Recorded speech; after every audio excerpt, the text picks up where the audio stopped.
The broadcast is now starting. All attendees are in listen-only mode.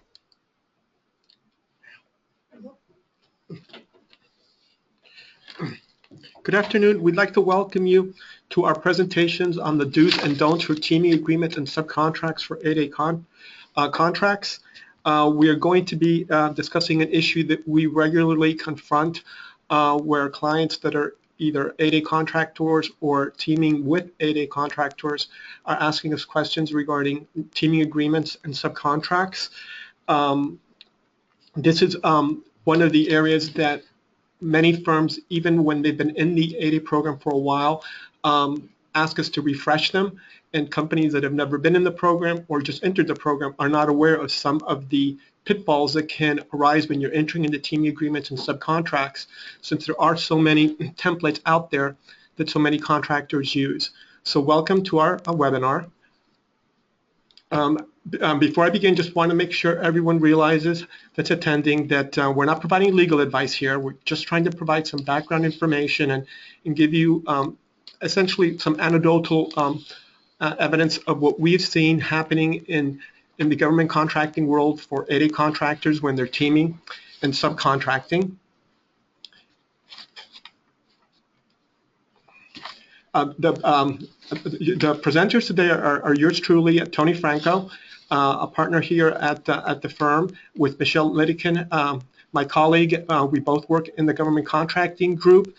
We handle a significant amount of protest work, claims work, and general consulting, and many clients come to us early in the process before they're chasing a contract or thinking about protesting, about how it is that they should team with other companies. And after they've teamed, they approach us to see how it is that they should be entering into subcontracts. So we will be discussing both those issues today. I will be handling some of the presentation, and Michelle, and then we'll be going back and forth. We look forward to any questions you have, but we will plan on leaving some time at the end for questions that may come in from our audience. For those of you who don't know us, our firm is a government contracting firm here in DC, provides full services to our clients. We've been in business for more than 25 years, and during those years we have helped clients primarily that are government contractors, but that have all kinds of different legal services, from corporate to labor and employment to government contracting, with a specific focus on the SBA's procurement programs. We also handle a significant amount of litigation for our clients. If you need more information about the firm, you can go to our webpage. Also, there are several publications we have that we distribute to the public in order that they know what is going on in the legal and government contracting world. And that would be the PMP Legal Minute, a blog, a weekly update. If you contact us and ask us to put you on our distribution list, we'll go ahead and do so. Now, the presentation today, in a nutshell, the overview is going to be discussing, teaming agreements in terms of really what are they, and we present that question here because we have so oftentimes found clients that have contacted us, or potential clients, who think that a teaming agreement is a subcontract, and we want to make sure that everyone understands the difference between a teaming agreement and subcontract. We also want to discuss the provisions that should be included in each. There really are some things that any company that is entering into a teaming agreement or subcontracts needs to be looking out for. And we believe that's particularly important because of all these templates that exist out there.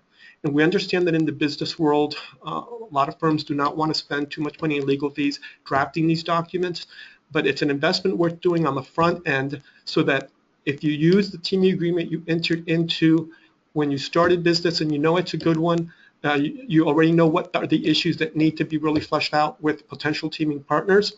Same thing with subcontractors, and vice versa. We want to make sure that everybody understands the key considerations when you're a prime contractor, because there are certain things that as a prime contractor you want to make sure in the teaming agreement or are not. The same with regard to those companies that are entering into subcontracts. And we want to make sure that in the context of the 8A, both companies, both at the prime or subcontractor level, understand why there are special considerations for 8A contracts that may drive the way one or the other party decides to deal with one of these agreements. If you're a subcontractor to an 8A firm, it's important for you to realize if the 8A firm is pushing back on certain terms, that whether the reasons they're doing so are for legitimate small business or 8A reasons, or are these really a smokescreen to leverage their position. And in some cases, there is very good reasons why an 8A firm must insist on certain provisions or can't agree to provisions that the sub would like to impose.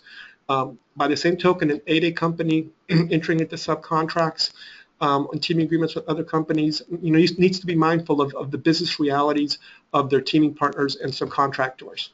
And then we were going to discuss towards the end of the presentation some looming changes regarding the similarly situated rule, which is really the new subcontract limitation rule, which is so critical not just for 8A companies, but for all small businesses, since one of the big driving factors in how you enter into a teaming agreement and a subcontract is how much work can you as a prime do and how much can your sub do, and the rules are changing. Now, with regard to the sequence of events, so you want to make sure everyone understands with regard to teaming agreements and subcontracts. Early on, when a company is looking to go after an opportunity, it may find that there is a contract out there that they would like to pursue. They identify it, but they realize they cannot do the work on their own, and so they start looking for potential teaming partners. It is critical that parties understand that it's at this early stage when they need to really consider whether they need a non-disclosure agreement. And it may be that at this point in time they want to do a teaming agreement with a non-disclosure agreement.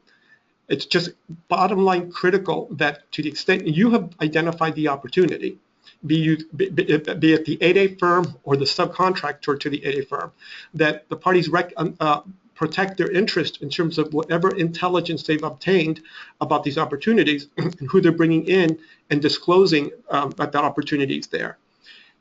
Of critical importance is how are you going to negotiate the division of work?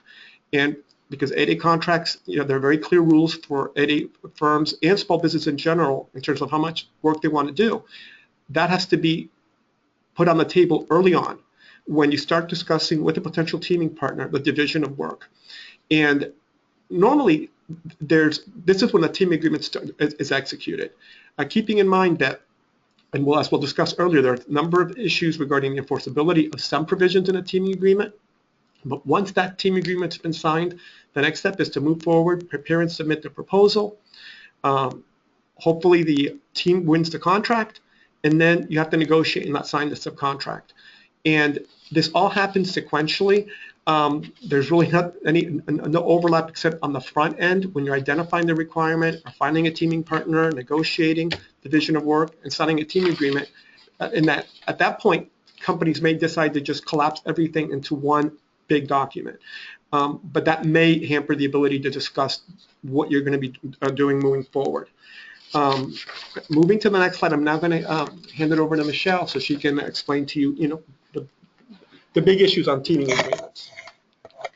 Good afternoon. So as Tony said, we're going to talk about teaming agreements.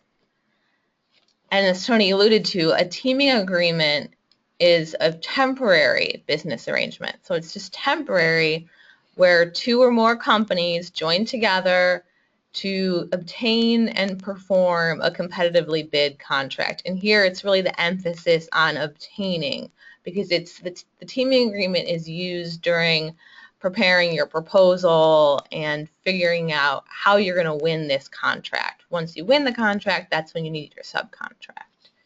So as I said, the teaming agreement is entered into between the prime and each teaming partner. If there's going to be 3 different subcontractors, then there should be 3 different teaming agreements. They might be the same, they might be different, but there's going to be 3 agreements. If you'd like to look at the FAR provisions that speak generally to teaming agreements, those are found in FAR 9.6. You could also use a teaming agreement for a partnership or a joint venture where the contractors are not having a prime-sub relationship, they're more having an equal relationship. And in the sequence of events, in your teaming agreement, It should document the company's intentions, expectations, responsibilities for a specific procurement. So you want to make sure that all of these provisions, the content in your teaming agreement, is focused on a specific procurement. So from procurement to procurement, your teaming agreement is going to vary. So with respect to the intentions, that would encompass how you intend to prepare your proposal, who's going to be responsible for what, how much information is going to need to be provided, and any other intentions the parties may have. It overlaps to some extent with expectations. If you're the subcontractor, how much information are you expecting that you're going to need to provide? Are you going to be providing information about your pricing, about your labor, or just about your skills? And then responsibilities. How much responsibility will the sub have for drafting sections of the proposal, or will the sub only need to review parts of the proposal? Those are things that should be ironed out in the teaming agreement. So as the second bullet point suggests, everything needs to be very clearly defined. Now you might be wondering, why use a teaming agreement? Why not just start drafting a proposal with a contractor you've worked with before? You know, you haven't had problems. It could work just as well this time around. Well, you need to protect yourself because you never know what might happen. Problems do come up. And having a teaming agreement helps provide for exclusivity. You don't know if once you start working on your proposal, and you're the subcontractor, another subcontractor approaches the prime with maybe what they might think is a better offer. You want to have that teaming agreement in place so that you know you have a committed prime that's going to work with you.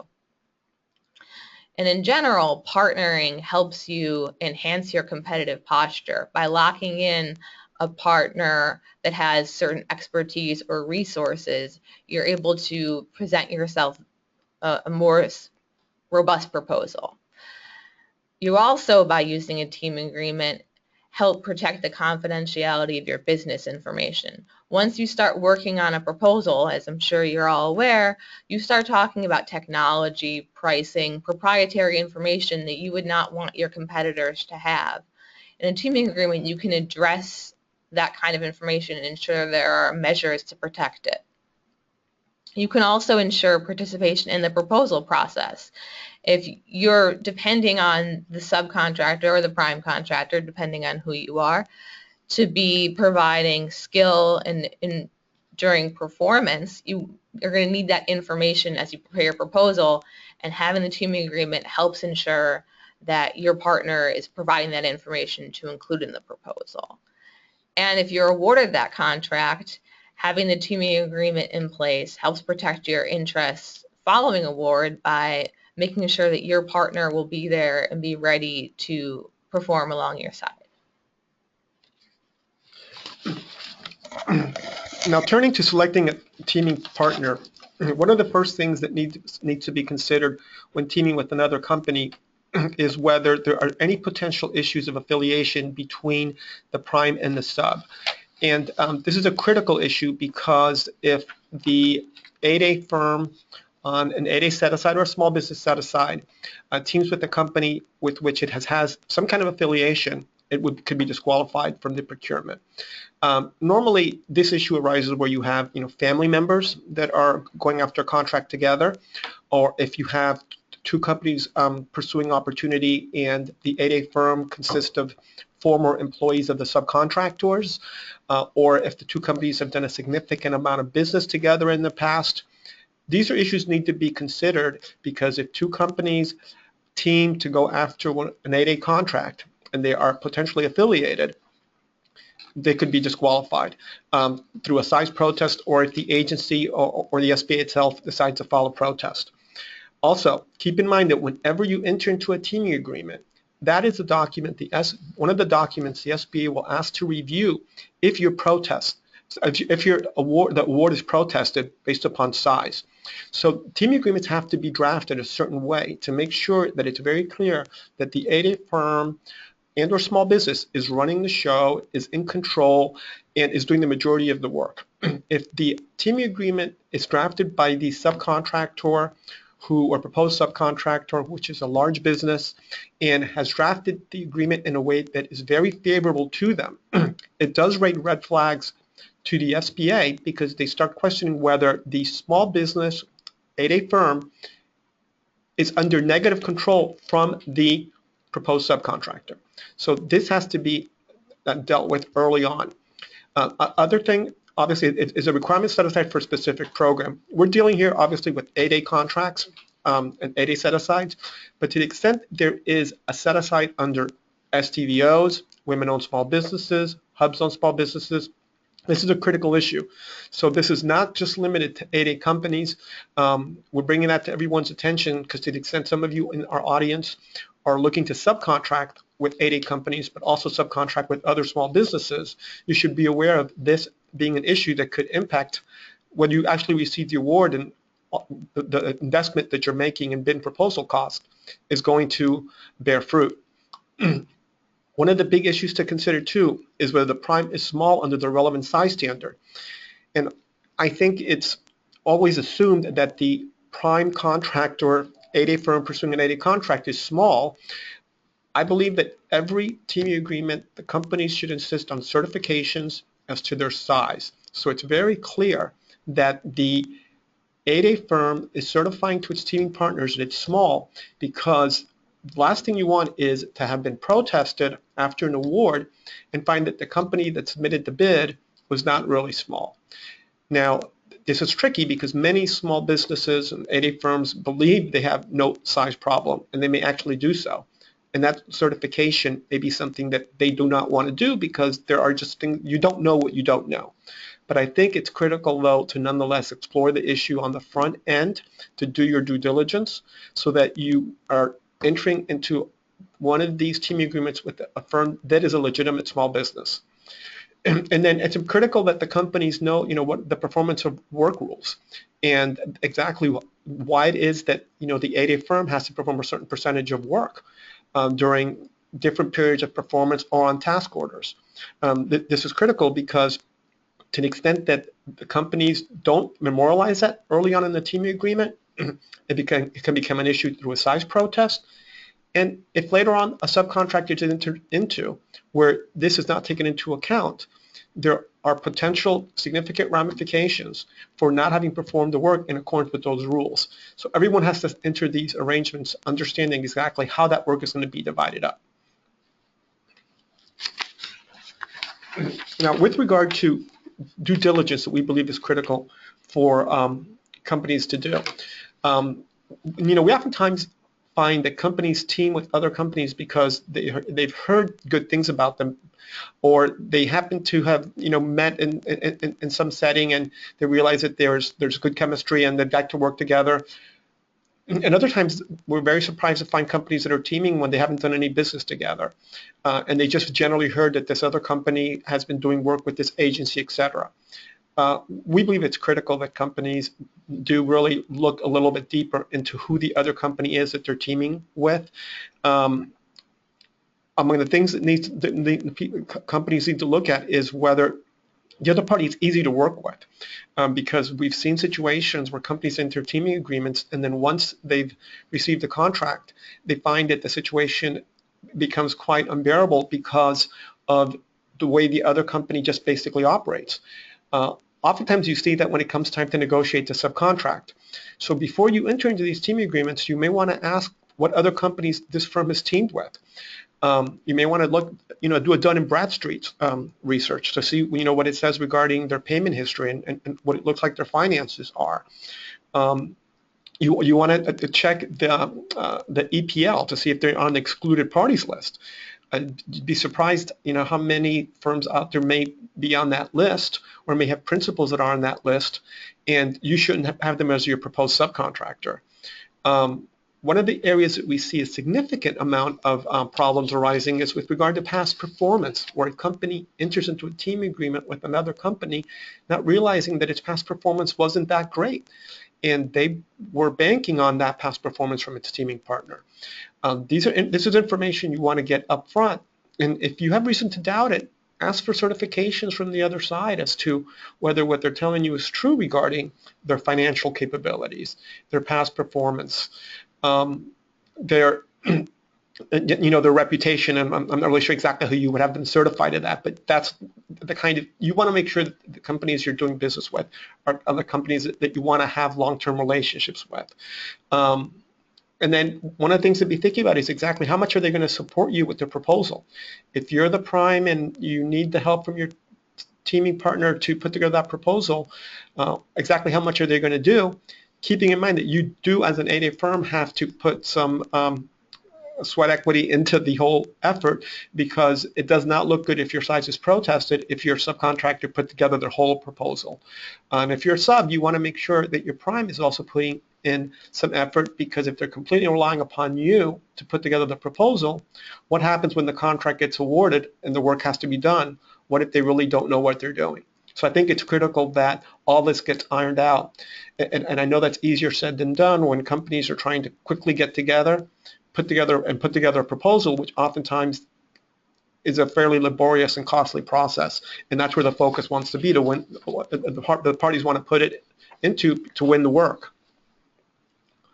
One of the things to consider if you are a subcontractor to an 8A firm is whether the firm is in good standing with the SBA, because if it's not in good standing, it may actually impact whether they can get that award.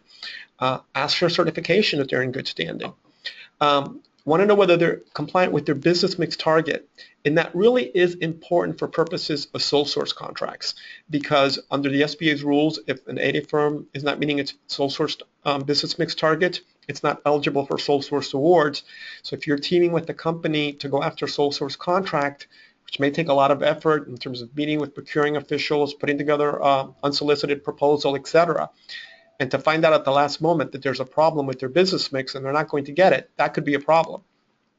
You want to make sure too that if you are a subcontractor to an 8A firm, that they've submitted their annual reports to the SBA, because if they haven't, that could lead the SBA to not approve an award. Have they submitted, for example, their VETS 100 compliance forms to the Department of Labor? We know of cases where companies are disqualified because they haven't submitted all the forms that nowadays have to be submitted with all the reporting that's required. Also, you want to look into whether there are any issues regarding potential recertification of size. And this is a big issue if you are pursuing a contract with an 8A firm or a small business, and it's a big contract and you're putting tremendous effort into it, and your teaming partner is actually engaging in a transaction that could result in a recertification of all their contracts, such as an M&A transaction where they're buying another company or they're even being acquired. And now your contract, because of a recertification, is one that will no longer be treated as a small business contract, and potentially options may not be exercised. And then lastly, one of the big issues to actually explore is what I mentioned earlier is, are there any affiliation problems? Does this 8A company have any affiliation problems? And same thing, by the way, from the 8A firm to the subcontractor. Because if two small businesses team and affiliated, they're still small, that shouldn't be a problem. They should still then be eligible for the contract. But if your small business subcontractor is affiliated with somebody else, then you may have a problem that you don't even know. Now, with regard to protecting your interest, one of the best ways to doing this is in that teaming agreement on the front end, making sure that you have certain certifications regarding organizational conflicts of interest. We've been working on a significant number of protests in the last few years where companies are being disqualified or their eligibility being questioned because of OCIs, or we ourselves have actually raised the issue in protests we've filed. You want to make sure you're not teaming with the company that is now going to result in your inability to pursue other work in the future, or even result in your being disqualified on the contract. You want representations and warranties on the 8A eligibility of the firm, the no affiliation issues, the past performance. To the extent key personnel are critical, you want to make sure those are going to be made available. And then you always want to put an indemnification provision in the contract, because you want to make sure that to the extent one of the companies does something wrong, that could get you in trouble, that company that has engaged in the wrongdoing or been negligent will indemnify you. Normally, these are standard cross-indemnification clauses. Also, there's provisions regarding your bid proposal cost, which I think need to be put in, and most companies simply use template language that says that each company will bear its own bid proposal cost, which I think it's fine, but the companies should think one step further. Do you want to go ahead and put a provision in there indicating that if a protest is filed and you lost a contract because the other company has done something wrong or misrepresented, or it's because of them that you don't win the contract or you get disqualified, shouldn't they perhaps pick up your bid proposal cost? Most companies don't do this, but we have found many situations where companies find that after tremendous effort pursuing a contract, they've now lost it and they can't do anything about it. Now they've lost a contract, they've put all this money and effort into it, and they're out of luck. And then one of the things you want to make sure is that the parties understand that this agreement you have with them can't be assigned to somebody else. You don't want to enter into an arrangement with one company and find that next thing you know, your teaming partner and subcontractor is run by individuals you know nothing about. So you can think about putting a provision that makes very clear that this agreement should not be assigned to anyone. As we continue talking about how you negotiate the teaming agreement, once again, we need to stress that you should be as specific as possible throughout the agreement. You don't want to just have an agreement to agree at some later date about how things will be done. You need it to be as specific as possible in the teaming agreement. So things to keep in mind here are the roles in the proposal preparation, the handling of proprietary information. Does it need to be marked? Who's going to mark it? What's the protocol for what you do if information is inadvertently disclosed? How can the agreement be terminated? How long is it going to last? What kind of exclusivity provision are you going to have? How will disputes be handled? Are you going to use arbitration or will there be court? Similar to that is, what's the governing law going to be? In the DC area, it could be DC, it could be Maryland, it could be Virginia, or you could choose another forum entirely. Those kinds of things should be set out. Then one of the most important areas is the division of work, which we've touched on a little bit earlier. Here you're going to have the RFP at this point in most cases, so you can refer back to that and say which party is going to be responsible for which type of work that's in the solicitation. How much of that work is that party going to be responsible for? Are there certain statement of work elements that the subcontractor is going to be responsible for? You could set this down in percentages in terms of dollar value that the contract will be worth, or percentages using the performance of work requirements. There's different ways to go about it, but you need to make sure that it's very clear who's going to be doing what work. And then you should also address the base period and option years. Are you going to commit to team for the entire life of the contract, or is it just a teaming agreement for the base period? This is if you win the subcontract for the base period, and then for the option years you'll decide later. These things should be clear in the teaming agreement. As I mentioned, you need to have a disputes provision. It'll address arbitration versus litigation. Often clients ask us if one is better than the other. It's sometimes a matter of business judgment. I mean, litigation, you can have a jury. Arbitration, you don't. These are, things to consider. Venue, as I mentioned, an applicable law. Some jurisdictions have law that might be more favorable. It can also be a question of convenience. You may not want to travel, across the country to have a trial.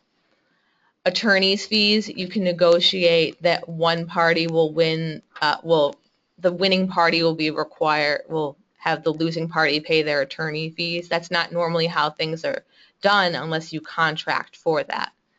You could also agree to have continued performance during a dispute, and often you'll have certain provisions that you're entitled to injunctive relief. And injunctive relief means that the court would order you or your counterpart to actually do something, and for example, to destroy information, to perform under a contract, to return something, to agree to do something, as opposed to just monetary damages. And sometimes you need to enforce a teaming agreement. And that might happen when during proposal preparation something comes up. Like we've had clients call and say, the subcontractor signed a teaming agreement, our proposal's due next week, and they're not providing us the information that we need to put in our proposal. Or our subcontractor, we just found out, is teaming with someone else, and they're violating our teaming agreement. So your proposal's due in a week. You need to enforce that teaming agreement so that you can get your proposal in. In order to make your teaming agreement enforceable, it needs to be as specific as possible. You need to demonstrate an intent to be bound. So the language in the teaming agreement needs to be very clear that you're agreeing, you're committing to prepare this proposal together, and that if you win the contract, you're committing to perform it together. It strengthens your case to attach a proposed subcontract to the teaming agreement. That proposed subcontract can vary in the amount of detail that's in there. The more detail, the better, but it's a good thing to have in there. As you mentioned earlier, a promise to negotiate in good faith is usually insufficient. That's that agreeing to agree. You need to have as much of the agreement on paper as possible. And here are the essential terms. You want the price, the requirements, the work share, and the delivery schedule. I'm going to pass over to Tony, and he's going to talk about different issues from different perspectives. Yeah, with regard to teaming agreements, there really are two completely different approaches that the prime and the subs have. And I think that is one of the reasons why you see so many teaming agreements out there that are somewhat wishy-washy. They're very loose, the parties have flexibility, and it's just because the parties are courting, hopefully they'll get the contract, and if they receive the contract, then they'll work out the details. But that's where problems can arise if they can't work out the details. We'll get into what you need to do if you're entering into a subcontract in a few minutes. But just keep in mind that from a prime's point of view, if you're an 8A company, the company wants to maintain its flexibility. Wants to be able to, after an award, decide really what is the best way that they want to propose to do this work for the agency with their subcontractor. They put in a proposal to the government. It's now been accepted, but now they've got to figure out how the details of that work is going to be done. And so you want flexibility. Clearly, a critical importance for the prime's perspective is keeping confidential any information that they may be disclosing to their subcontractor. By the way, some of these do overlap with the subcontractor's point of view, as I'll discuss in the next slide, except normally if you're the sub, you don't want that much flexibility, you want certainty. But both parties would probably want to make sure that information they're sharing is kept confidential.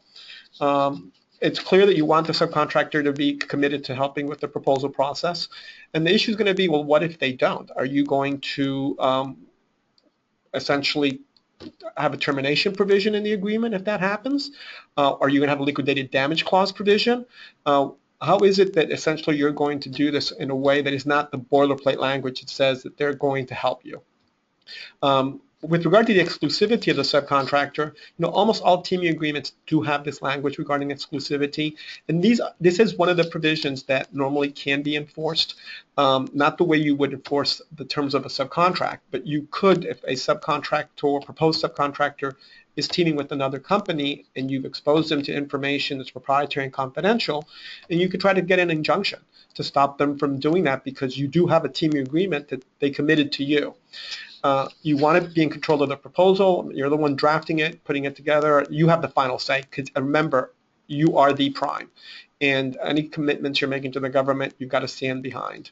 And you really don't want to make a commitment to award a subcontract. You want to say that you plan to do so and engage in good faith negotiations, but if those good faith negotiations don't plan out, you may need to pull the trigger or pull the plug and go with somebody else or just try to do it on your own. It can create problems down the road in the community if you're a prime contractor or 8A firm that does that to other businesses. So normally 9 out of 10 times we do find that companies enter into subcontracts, but you want to be on the front end, more in the driver's seat. You need to have this ability to negotiate price and other essential terms. And even though there may be a commitment to give your subcontractor a certain amount of work, it may be that at the end of the day, to the extent that you've given your subcontractor the task of handling all the information technology aspects of the contract, if most of the work ultimately is going to be within that area, you just can't give that away. You have to make sure you're keeping some of that. And the issue may arise as to, do you have the expertise to do that work if ultimately that is where the majority of the labor dollars are going, given the current performance of work requirements. Now, if you're the subcontractor, again, like I said, a lot of this information overlaps in terms of what their interest. Both companies want to be exclusive to each other. The prime wants to make sure that the subcontract wants to make sure there's a commitment and that they're participating in all aspects of the proposal. Although I do know many subcontractors that if they know they're just going to do a very discrete part of the project, that's all they care about. Now, to the extent though the award of that contract is very important to you as a subcontractor, and you have concerns that the way the rest of the proposal is being put together or priced could make it uncompetitive, you want to be more involved in that. And there's no reason why you can't push back and let your prime contractor teaming partner know that you want to be signing off on anything, because ultimately you don't know what kind of commitments are being made that through an eventual subcontract somehow flow down to you. Although you could always negotiate that at the subcontract level, but then again, if you can't reach an agreement, you may not even have a subcontract. One of the big issues for many proposed subcontractors is, the disclosure of their pricing and their rates. And so if there's any way that this information can be submitted directly to the government or in sealed envelopes, you want to iron that out early. And as a subcontractor, you want to make sure there are very clear terms that show a commitment to provide you with the work. And that can be done through, attaching a subcontract. Whether the subcontract is signed or not, I think, is going to be an issue. One way of perhaps doing this is by making very clear in the teaming agreement that if a subcontract, that is, an award is made and the parties can't reach agreement on a subcontract, it's understood that the teaming agreement combined with the proposal that was submitted to the prime for submission to the government should be considered a subcontract, and that the teaming agreement should now be deemed a subcontract after 60 days. That is a way that it could be argued that there's been really a meeting of the minds, all the essential terms. So there are different ways of doing this, but in the real world, most companies don't do this because they're just trying to get the work together and they're following the regular steps.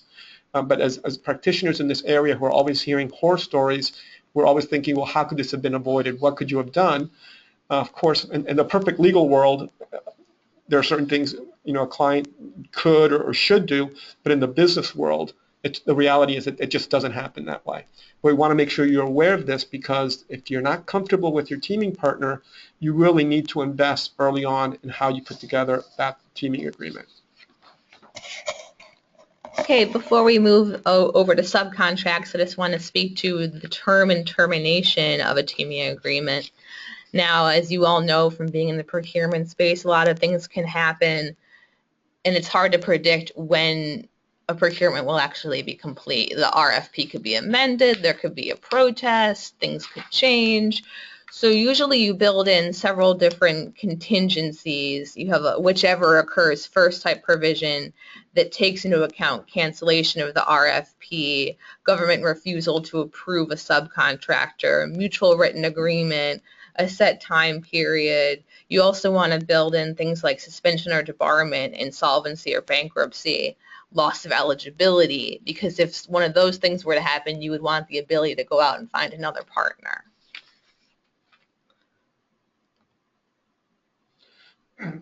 Briefly, with regard to 8A and small business considerations, we want to make sure that you're aware of, one of the most important is the limitation on subcontracting, on which provides that a certain amount of the work has to be done by the 8A firm or the small business. So that both parties need to understand that well, as I mentioned earlier. You need to be familiar with the non-manufacturer rule, which is the equivalent of the limitation on subcontracting rule, but for contracts for supplies and services, where you have to qualify as a non-manufacturer if you are a small business not actually manufacturing the end product. there's some rather, it's a rather unique rule. Most of our clients actually in the service industry, but we do have a significant number that do just manufacture. And if you're a small business manufacturer, the bottom line is you have to be manufacturing the end product with the majority of the labor force being yours under the current rules with the National Defense Authorization Act, which Michelle will talk about later. There are changes coming down the pike with regard to the performance of work rule. With regard to the ostensible subcontractor rule, this is where it's important that the teaming partners, the prime and sub discuss early on how they're going to put together not only their teaming agreement, but also their proposal. Because if an 8A firm teams with a large business or another company that when combined with them makes them large, they could now be disqualified. And the issue that the SBA looks at in applying this rule is whether the prime contractor looks like they're going to be unusually reliant on the subcontractor, or if the primary and vital requirements of the contract are going to be performed by the subcontractor. And the SBA will look at whether the prime lacks the qualifications and relevant experience, and everything that has been put in the proposal clearly suggests that there's no way that the 8A firm could have done the work. And then there's the issue of maintaining program eligibility, that it's critical that the companies know that when they enter into these arrangements, if they don't do it properly, it can impact the 8A eligibility of the 8A firm. Because, for example, to the extent two companies are deemed affiliated and still are small, clearly if they both are affiliated and it results in the 8A firm being large, it's going to impact that firm's status on that particular contract. Depending on the size of termination, it could actually impact them overall in terms of their ability to continue participating in the program. But even where two firms are small when affiliated, the SBA views an affiliation as creating a negative control issue, where if an 8A firm is affiliated even with another small business, they may question whether they're eligible for the program because is their teaming partner or subcontractor a company that really controls them. So it can impact eligibility, which is why it's important to draft both the teaming agreement and subcontracting in ways that keep this in mind. And then one of the issues to consider is whether the SBA needs to approve the teaming partner, which, as we will discuss shortly, with regard to subcontracts, the SBA is fairly clear that they do not need to approve teaming partners, but there's some precedent. There's SBA standard operating procedures indicate that they need to approve subcontractors, and that is something that we never see where the SBA is actually doing so. But there is a SBA guideline that says they need to approve subcontractors, and so you need to be mindful of the fact when teaming with another company, is there going to be any potential issues with the SBA approving that subcontractor? Okay, now turning to subcontracts. So now you've won the award, congratulations. You want to get your subcontract on paper and agreed to and executed so you can begin performance. Now, how is that subcontract different than a teaming agreement? As you mentioned earlier, the teaming agreement is used during proposal preparation. The subcontract is the document for contract performance. So some of the provisions are going to differ. Instead of talking about how you're going to divide the work to prepare your proposal, you're going to talk about how the work is divided to perform the contract. After that subcontract is signed, the teaming agreement is largely irrelevant. The subcontract is the document that governs the relationship between the parties now. One crucial provision to have is the payment provision. You need to clearly define when payment is due. This is often an area of dispute during contract performance, so you want to make sure it's clear. Does the sub get paid when the prime gets paid, or does the sub get paid only if the prime gets paid? Will there be progress payments, and how often? What are the deliverables that are required? If you're going to require invoices from your sub, you need to define the procedures, who they're going to submit them to, what kind of information is required, how quickly will they be paid. You need to address travel if this is a contract in multiple locations or where travel might be involved. if you think you're going to want the right to audit, or you might be audited, you need to address that consideration, how to handle any disallowed costs. And you could also decide whether you want to use an escrow account. And in an escrow account, the money from the government goes into an escrow account, and none of the parties are paid right away, which allows you to make sure that every subcontractor and prime contractor is getting the amount that everyone agrees they're entitled to, and it helps keep the money there until a dispute is resolved, if a dispute does occur. You'll have provisions addressing the term that could be coextensive with the prime contract, or it could be shorter than the prime contract. You'll want to have, if the prime contract has an option contract, you need to decide whether you're going to put that in your subcontract. You'll want to flow down the terminations for convenience and termination for default clauses, known as T for C and T for D. That's because if the government terminates the prime contract, the prime is going to want to be able to terminate the subcontractor. If the prime is going to be liable to the subcontractor for another 12 months performance, that's going to be a problem for the prime. If you might want to have another T for D provision between the prime and the sub.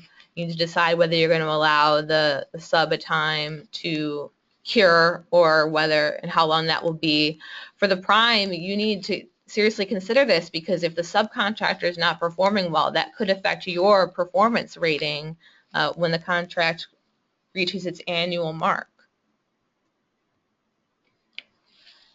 Then there are also regulatory considerations. As you know, there are many FAR provisions that you're required to flow down, like labor laws and intellectual property provisions and Buy America Act.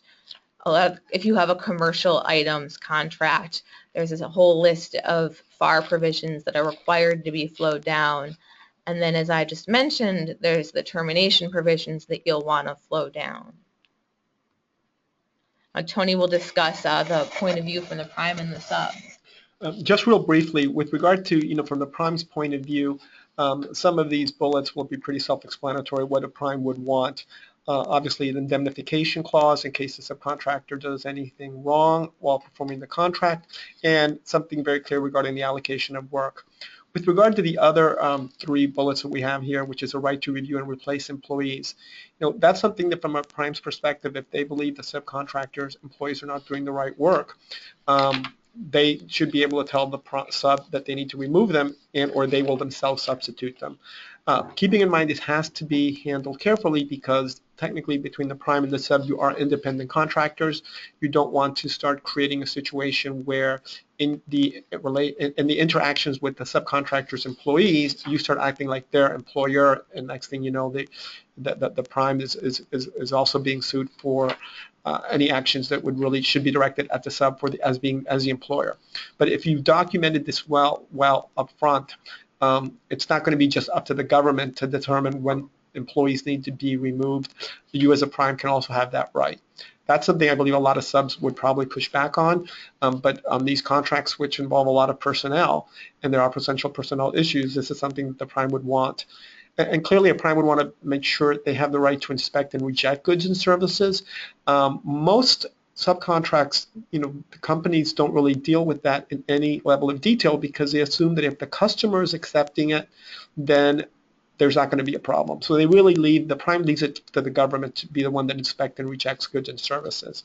But it's critical that we believe that's also be put into the subcontract, because it may be that the government has not identified things that later it identifies. This contract's over, and they go after the prime for things that they perhaps accepted but now are defective. And if the prime somehow sees that there's issues regarding performance, they want to go ahead and bring it to the subcontractor's attention early.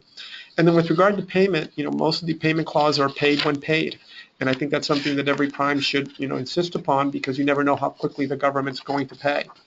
But you should note that at the end of the day, you can have subcontractors who probably, depending on how much muscle they have, will want to be paid within a certain period of time. And this is a delicate issue, because in representing subcontractors, you can understand why that would be the case. Now, with regard to the subcontractor's point of view, you want to make sure that the amount of work that you've been promised is what you're going to get, and that there are no other subcontractors that may be poaching your work. You want to make sure the terms are mutual, that the prime doesn't just require that you indemnify them, but that they don't indemnify you. And sometimes we've seen subcontracts that provide for one-way indemnity. So go through the agreement, make sure that everything is, what's good for the goose is good for the gander. Again, the division of work is important for the subcontractor, because if he's entered in this contract expecting to get 20% of the work, you want that in writing. And then one of the things that a lot of times companies don't put into their agreements is whether the prime will sponsor any equitable adjustment claims.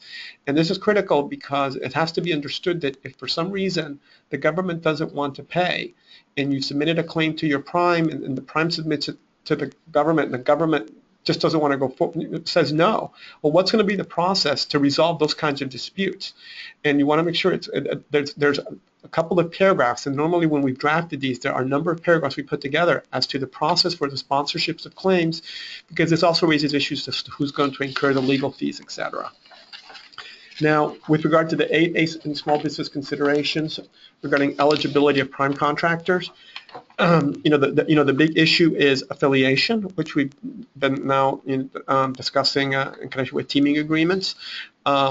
The reporting requirements in terms of making sure that during the course of the contract, the firms are meeting any reporting requirements that they have. The recertification of size in case the prime contractor engages in any kind of activity that could trigger a size recertification, and also that essentially the prime contractor is complying with all the reporting requirements, all the rules, what the contract requires, so that it doesn't end up getting terminated either for convenience or for default because the prime has not been fulfilling its obligations either under the 8A program or under the contract. And again, you want to have an anti-assignment provision, which basically makes clear that the 8A firm really should not be engaging in a transaction that results in the sale of the company or the sale of its assets, which could trigger recertification or may impact whether the company should be terminated for convenience, because 8A contracts that are sold are subject to termination for convenience unless the SBA grants a waiver, and those are not easy waivers to get. Lastly, does the subcontract have to be approved by the SBA? And as I mentioned earlier, unfortunately, there's some verbiage that you'll find in the participation agreement of every 8A company that enters the program, which says that the failure of the concern to obtain the SBA's prior approval for any management agreements, joint venture agreements, or other agreement relative to the performance of an 8A subcontract could result in the company's termination from the program. Now, we have never actually seen that happen to a firm that has not had its subcontract approved, and we don't know of too many companies that actually go to the SBA to get them approved. But we have seen situations where a 8A firm that gets sideways with the SBA office that's administering them may raise that as an issue for termination. And normally this isn't the sole reason, but it could be one. And be mindful of the fact that under the SBA standard operating procedures, it's very clear that it says that does the SBA have to approve subcontracts? And it says, yes, SBA must give approval before the performance of any 8A subcontract, any 8A contract is subcontracted to another firm. And according to the SBA's own standard operating procedures, they will not approve a proposed subcontract, if the performance of work requirements are not being met, if the proposed subcontractor has been suspended or debarred, if somehow the proposed subcontractor would control performance, if it looks like the agreement between them is not arm's length, etc. So it seems to be a procedure the SBA has for reviewing subcontracts, but we haven't seen it actually implemented because we believe that resources the SBA has are rather limited, and they look at who the company is that's going to be receiving the award and they approve it. The SBA standard operating procedures are being revised, but they're being revised to take into account changes in the regulations, and there's nothing in the regulations that deals with this issue. And hopefully the SBA will basically delete it from its current SOPs and perhaps even amend the participation agreements to account for this. But you should be mindful of the fact that you may want to, when approaching the SBA about a contract being awarded to an 8A firm, that you identify who your subcontractor is so it could be understood that that's been approved as well. We also happen to know of a situation where a contractor that was 8A found itself with the DCA not wanting to approve certain payments because the subcontractors had not been approved by the SBA. We think all these things can be worked out, but be mindful of them.